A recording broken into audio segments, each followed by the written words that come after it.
Selamat pagi.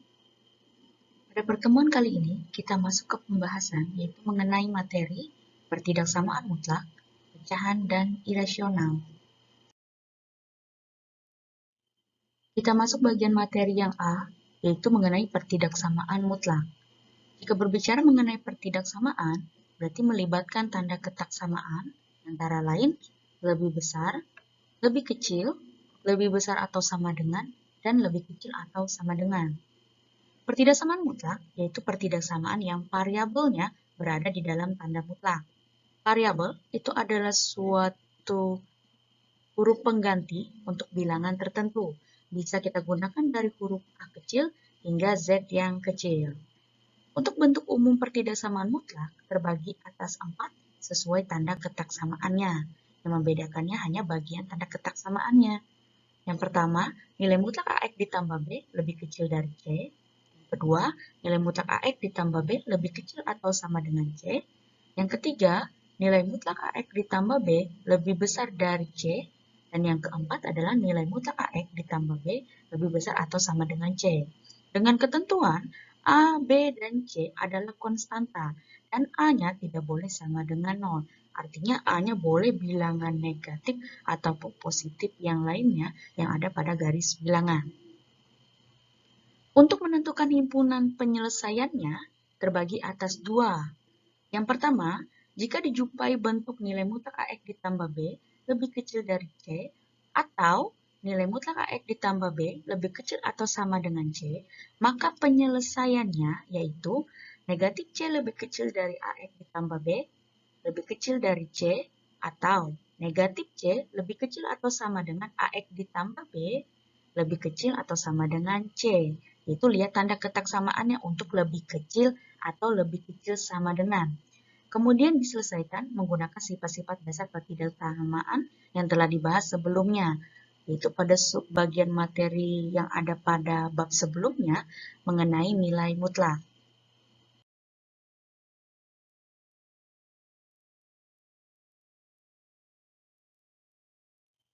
Yang kedua, jika dijumpai bentuk nilai mutlak AX ditambah B lebih besar dari C, atau nilai mutlak AX ditambah B lebih besar atau sama dengan C, maka penyelesaiannya AX ditambah B lebih kecil dari negatif C, atau AX ditambah B lebih besar dari C. Atau yang kedua, AX ditambah B lebih kecil atau sama dengan negatif C, atau AX ditambah B lebih besar atau sama dengan C. Jadi untuk himpunan penyelesaiannya ini berlaku untuk tanda ketaksamaan lebih besar atau sama dengan. Kemudian dapat diselesaikan menggunakan sifat-sifat dasar dari pertidaksamaan nilai mutlak yang telah dibahas sebelumnya. Supaya lebih memantapkan pemahamanmu mengenai materi pertidaksamaan mutlak ini dan bagaimana cara menentukan himpunan penyelesaiannya, perhatikan contoh soal atau example berikut. Tentukan himpunan penyelesaian dari nilai mutlak 2R ditambah 8 lebih kecil dari 4. Hal pertama yang mesti kamu perhatikan adalah lihat bentuk soalnya. Jika diperhatikan, soalnya sudah memuat tanda nilai mutlak dan tanda ketaksamaan, yaitu tanda lebih kecil. Maka, bentuk soal ini bisa langsung diselesaikan menggunakan sifat-sifat yang ada pada nilai mutlak yang telah dibahas sebelumnya. Berdasarkan bentuk soal ini, sifat yang paling mendekati yang bisa kita gunakan untuk mencari himpunan penyelesaiannya adalah sifat A.1, yaitu nilai mutlak X lebih kecil dari A ekivalen dengan negatif A lebih kecil dari X, X-nya lebih kecil dari A. Jika dilihat dari sifatnya, yang ada dalam nilai mutlak variabel pengganti X-nya, kalau dari soal itu adalah 2R ditambah 8. Kemudian A-nya itu adalah 4. Sekarang bisa kita masukkan nilainya masing-masing ke sifat A.1 ini. Diperoleh nilai mutlak 2R ditambah 8 lebih kecil dari 4 ekivalen dengan negatifnya turun, A-nya ganti dengan 4, tanda lebih kecilnya turun, X-nya ganti dengan 2R ditambah 8, lebih kecilnya turun, A-nya ganti dengan 4. Diperolehlah sudah bentuk dari sifat A.1 ini. Sekarang, tujuan kita tadi mencari himpunan penyelesaian, artinya mencari nilai pengganti untuk variabel R-nya. Nah, kebetulan kalau dari soal, untuk yang nilai variabel pengganti R itu berada di posisi yang di tengah. Di sini kalau kita lihat, intervalnya ada yang di sebelah kiri, tengah, dan yang sebelah kanan. Sekarang yang bisa kita operasi hitungkan terlebih dahulu, kita perhatikan interval yang bagian di tengah. Karena variabel R-nya, pengganti untuk himpunan penyelesaiannya ini, berada di tengah. Supaya 8-nya dulu habis, mengapa yang 8? Karena bisa dioperasi hitungkan juga dengan ruas kiri dan ruas kanan. Supaya habis, semua ruas kita kurangkan dengan 8. Kiri kurang 8, tengah dikurang 8, dan kanan dikurang 8. Diperoleh negatif 4 dikurang 8 lebih kecil dari 2R ditambah 8 dikurang 8, lebih kecil dari 4 dikurang 8. Operasi hitungkan dulu yang sebelah kiri. Negatif 4 dikurang 8, dapatlah negatif 12. Yang di tengah, 2R, tidak ada temannya, jadi langsung turun saja. 8 dikurang 8, nilainya 0. Sebelah kanan, 4 dikurang 8, dapatlah negatif 4. Semakin mendekati mencari nilai atau pengganti variabel R-nya ini. Tapi ada angka 2. Supaya 2-nya habis, semua ruas dibagi dengan 2. Kiri dibagi 2, tengah dibagi 2, dan kanan dibagi 2. Diperoleh negatif 12 dibagi 2 lebih kecil dari 2R dibagi 2, lebih kecil dari negatif 4 dibagi 2. Operasi hitungkan dulu yang sebelah kiri. Negatif 12 dibagi 2 dapat negatif 6. Yang di tengah, 2R dibagi 2 itu hasilnya R. Kemudian yang sebelah kanan, negatif 4 dibagi 2 dapatlah hasilnya negatif 2. Jadi, untuk himpunan penyelesaiannya diperoleh negatif 6 lebih kecil dari R, R-nya lebih kecil dari negatif 2, di mana interval atau nilai pengganti R-nya yang diperbolehkan berarti dari negatif 5 sampai yang negatif 1.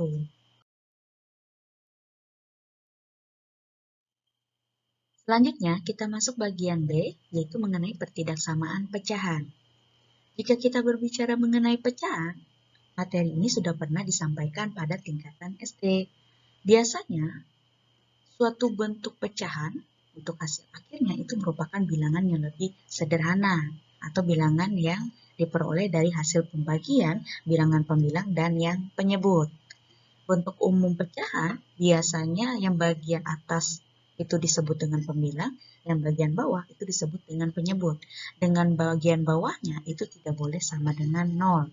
Atau bisa kita gunakan sebagai variabel penggantinya A per B dengan B-nya itu tidak boleh sama dengan 0. Misalkan diberikan sebarang fungsi f(x) dan fungsi gx, artinya masing-masing fungsi itu memuat variabel pengganti x-nya yang nanti akan kita cari.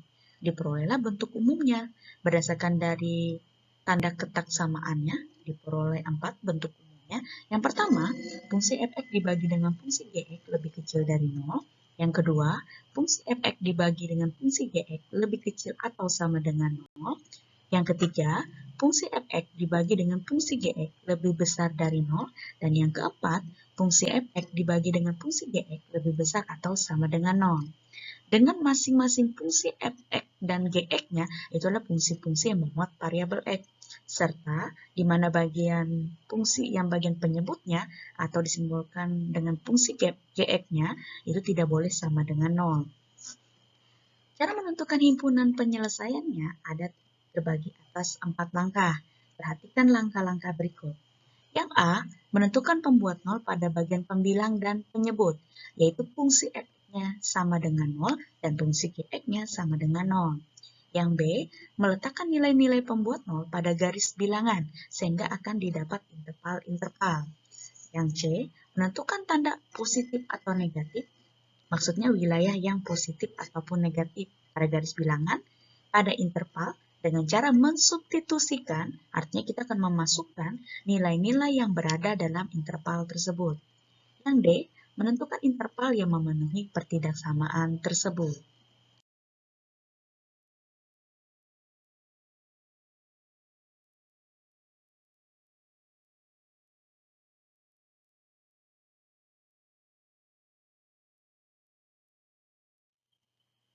Supaya lebih memahami penerapan langkah-langkah yang telah disampaikan sebelumnya untuk menentukan himpunan penyelesaian suatu pertidaksamaan pecahan, perhatikan contoh soal atau example berikut. Tentukan himpunan penyelesaian dari X dikurang 6 dibagi dengan X ditambah 8, lebih besar dari 0. Hal pertama yang mesti kamu pastikan adalah bentuk soalnya. Kalau dilihat, bentuk soal sudah berbentuk pecahan, kemudian ada tanda letak samaannya. Maka soal ini termasuk dalam bentuk pertidaksamaan pecahan. Bisa kita terapkan langkah-langkahnya tadi. Oke, pembahasannya kita mulai dari langkah yang A, yaitu menentukan pembuat nol pada bagian pembilang dan penyebut, di mana bagian pembilangnya adalah fungsi f(x), itu kita misalkan sama dengan 0, dan bagian penyebutnya adalah fungsi gx, kita misalkan sama dengan 0, diperoleh. Kita operasi tunggal satu per satu dulu, kita mulai dari yang bagian pembilang, yaitu fungsi f(x)-nya. Kalau dilihat dari soal tadi, fungsi f(x)-nya adalah x dikurang 6 sama dengan 0. Kita mau mencari nilai pengganti variabel x-nya. Supaya negatif 6 habis, bagaimana? Kedua ruas sama-sama ditambahkan dengan angka 6. Sebelah kiri, negatif 6 ditambah 6 nilainya 0 atau habis. Maka sisanya di sebelah kiri adalah variabel x. Kemudian sebelah kanan, 0 ditambah 6 dapatlah hasilnya 6. Dapat untuk fungsi f(x)-nya yang pertama, yaitu x-nya sama dengan 6. Lanjut lagi ke bagian penyebut adalah fungsi gx-nya. Fungsi gx-nya itu kalau dilihat dari soal adalah x ditambah 8 sama dengan 0. Kita mencari nilai pengganti variabel x-nya, di mana angka 8 supaya habis, itu kedua ruas sama-sama dikurangkan dengan 8. Sebelah kiri dikurang 8, sebelah kanan juga dikurang 8. Operasi tunggal dulu yang sebelah kiri. 8 dikurang 8 nilainya 0 atau habis, sehingga sisa yang sebelah kiri adalah x. Kemudian sebelah kanan 0 dikurang 8, dapat hasilnya negatif 8. Dapat fungsi f(x) yang sama dengan 0 adalah x-nya sama dengan 6, dan fungsi gx sama dengan 0 adalah x-nya sama dengan negatif 8. Kita lanjutkan ke langkah yang B, yaitu meletakkan nilai-nilai pembuat 0 pada garis bilangan sehingga akan didapat interval-interval, yaitu. Nah, kalau pada garis bilangan yang di tengah itu adalah bilangan atau angka 0, sebelah kiri adalah negatif, dan sebelah kanan adalah yang positif, maka kita bisa meletakkan yang di sebelah kirinya adalah negatif 8 terlebih dahulu, kemudian yang sebelah kanannya itu adalah positif angka 6. Di sini ada pembatasnya. Pembatasnya ini adalah intervalnya. Interval itu adalah jarak. Berarti kalau diperhatikan di garis bilangan, intervalnya terbagi atas 3. Yang pertama interval yang sebelah kiri, kedua interval yang di tengah, dan yang ketiga adalah interval yang sebelah kanan. Kita lihat dari tanda ketaksamaan di soal tadi, itu menggunakan tanda lebih besar. Berarti jika tanda lebih besar, kita bisa menerapkan atau menggunakan selang terbuka. Selang terbuka itu kalau pada garis bilangan, bisa kalian lihat pada gambar garis bilangannya itu ada bulatan terbuka atau bulatan putih ini. Bulatan putih ini maksudnya adalah selang terbuka, di mana bilangan yang tepat pada titik atau selang terbuka itu tidak termasuk pada interval. Contoh, pada interval yang sebelah kiri, ini yang termasuk adalah negatif 9, negatif 10, dan seterusnya sampai negatif hingga. Jadi negatif 8-nya tidak masuk. Nah, interval yang di tengah itu dari negatif 7 sampai 5. Berarti negatif 8 dan 6-nya tidak masuk. Lalu interval yang sebelah kanan, ini bukan yang 6-nya yang masuk, tapi yang dimulai dari angka 7, 8, dan seterusnya sampai positif hingga. Masing-masing angka pada interval inilah yang nanti akan kita gunakan untuk langkah selanjutnya.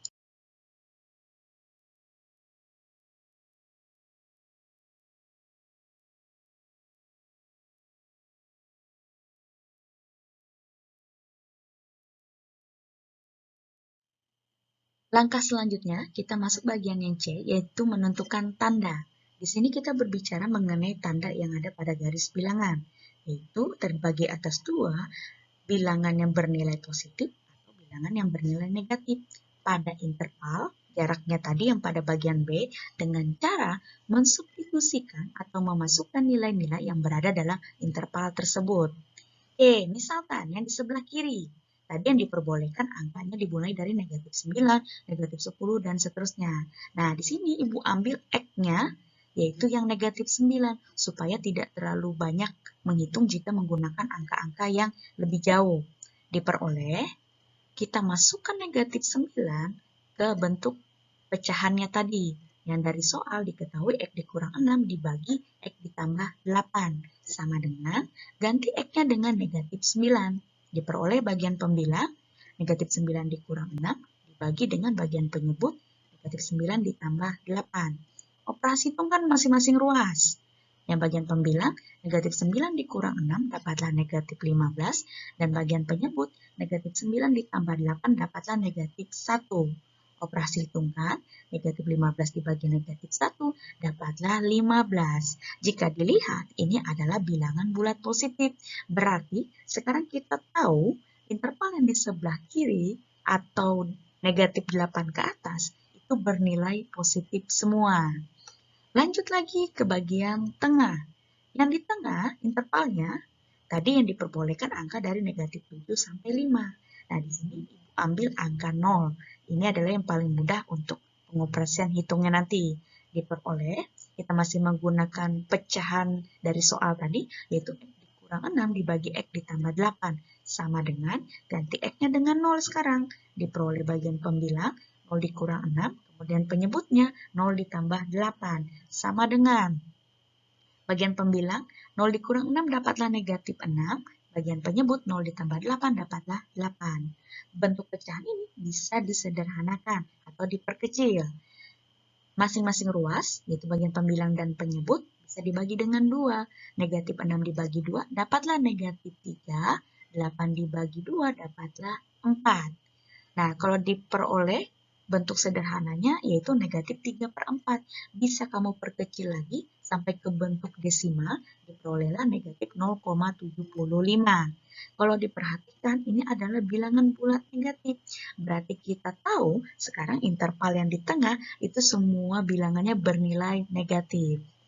Lanjut lagi yang terakhir, interval yang ketiga atau yang di sebelah kanan. Tadi diperbolehkan dari angka 7, 8, dan seterusnya sampai positif hingga. Nah, di sini Ibu ambil angka 7 saja yang mendekati atau yang paling sedikit nilainya daripada bilangan yang lain pada interval yang sebelah kanan.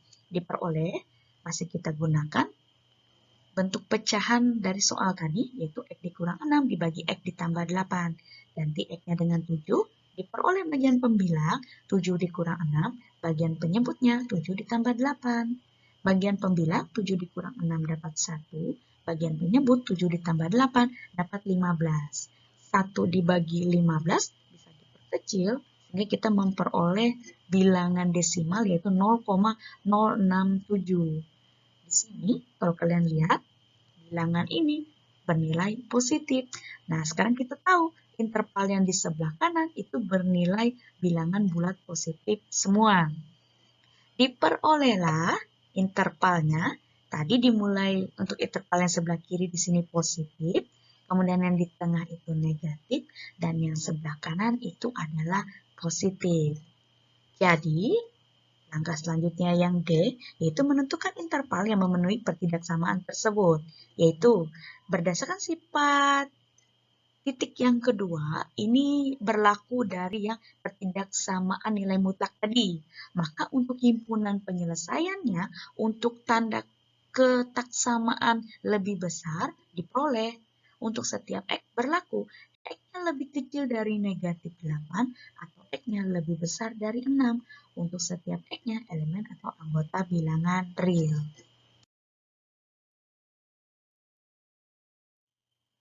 Supaya lebih memantapkan pemahamanmu mengenai materi sebelumnya yang sudah disampaikan, yaitu mengenai pertidaksamaan mutlak dan pertidaksamaan pecahan, harap dikerjakan penugasan berikut. Perhatikan soalnya. Tentukan himpunan penyelesaian dari 1. Nilai mutlak M dikurang 2 lebih besar atau sama dengan 4. 2. K dikurang 10 dibagi dengan K ditambah 20 lebih besar dari 0. Selamat mengerjakan. Harap diperhatikan tenggat atau batas waktu yang telah ditentukan. Sampai ketemu di pertemuan selanjutnya. Terima kasih.